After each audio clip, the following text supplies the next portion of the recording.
Aujourd'hui, c'est le jour du marin, la journée internationale des gens de mer. À l'honneur, le directeur général du port autonome de Pointe-Noire, M. Séraphin Bala, qui a permis la visibilité de cette activité.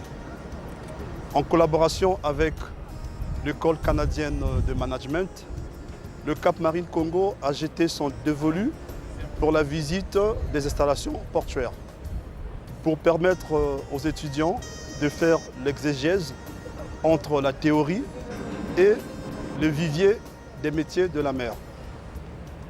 Le Cap Marine Congo veut être la vitrine de la jeunesse et de par nos actions, en être le portail. Les membres de Cap Marine sont impétrants et compétents. En 2011, nous avons signé 2 conventions avec l'École nationale de formation maritime de Dakar et Étoile Marine Sénégal. Comme je l'ai dit au Zénith, nous avons de la compétence tous azimuts. Je voudrais passer un message au chef de l'État, le président de la République, son Excellence, Denis Sassou Nguesso, et au ministre des Transports, de nous créer une école maritime, de l'installer ici à Pointe-Noire, comme le dit notre slogan, Cap Marine, une mer, une école.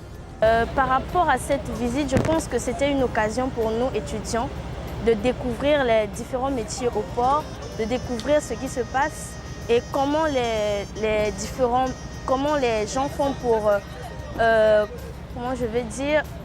comment ils font pour survivre ici, si je peux dire ça comme ça. Je vais partir d'ici avec une idée que le port est un environnement très dangereux, mais il faut avoir du courage premièrement pour affronter les difficultés ici, de la force et être vraiment téméraire. Je les conseille vivement le port parce que j'ai découvert plusieurs métiers ici qui peuvent aider toutefois la nation et ainsi que développer les marchés maritimes. Alors, moi c'est Yann Aïnza, étudiant en première année en logistique et transport à l'École canadienne de management. Au terme de notre visite guidée ici au Papen, comme vous le constatez, nous retiendrons beaucoup de choses. Premièrement, que le Papen est un endroit qui regorge beaucoup de métiers en son rang, que le Papen est un endroit où plusieurs étudiants peuvent se faire du travail. Et au terme de cela, je pense que le Papen est un endroit clé dans le développement structurel d'un pays. Alors, tout simplement, je leur demanderai de travailler dur, de faire des formations et de se rapprocher au niveau des entreprises qui sont basées dans l'exploitation de matières